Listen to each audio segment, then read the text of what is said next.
Hey guys, welcome to A Healer's Guide to Heroic Hagara.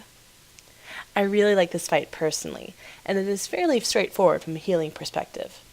To begin with, there are two phases, Ice and Lightning. Which one you get first depends on the enchant on her weapons. If there are lightning bolts around them, it's lightning. If it's a glowy silver thing, it's ice. In order to practice each phase, we would have a rogue reset her using Vanish, or a hunter using Feign Death, whatever. And sometimes she would change up which went first. We had a lot of issues with lightning phase to begin with, so we often would start with that one just to make the pulls go by faster and get more proficient with that phase. For healing, you shouldn't need more than 6 healers for this. An even balance of tank and raid heals is recommended, as Focus Assault is pretty rough for us. Key things for healers to understand in this fight is basically how to rotate cooldowns. We killed her with 2 priests, 2 resto shaman, a resto druid, and a holy pally. Due to the nature of this fight, I will go over each phase individually. Your order may change depending on your raid composition. You may start with either lightning or ice. We chose to start with lightning, but I think it would be more of a raid decision which one you go for. Either way, you're probably going to get 2 of each.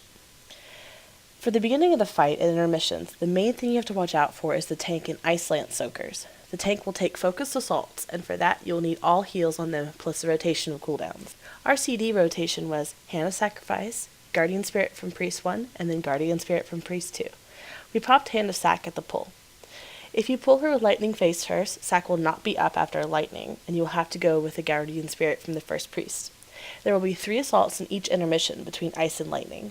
Laura would use Divine Guardian on the first, Ardent Defender on the second, and then an external healer CD on the third.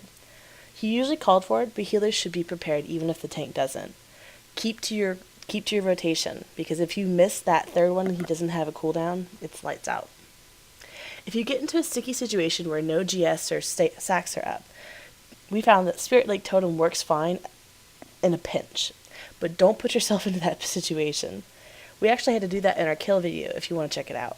If you do have to use a Spirit Lake, please make sure that you are in range of it, since we are likely to have the most health since we are not soaking or taking any kind of extreme damage. Other than healer CDs, it is imperative that the tank is bomb healed during intermissions.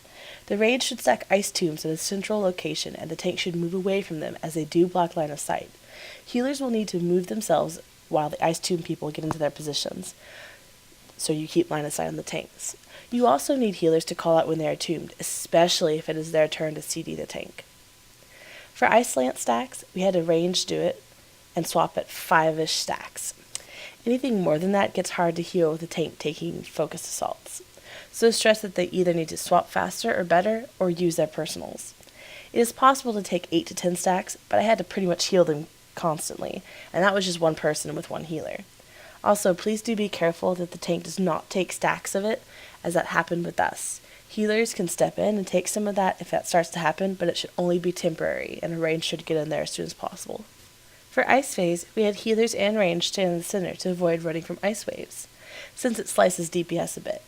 Healing is fairly intensive on the inside bubble, so please use your divine hymns and tranks wisely. I would pop trank as soon as we moved in, usually, and then call for a divine hymn about halfway through. On the second ice phase, we had to use a second divine hymn. It just depends on the damage.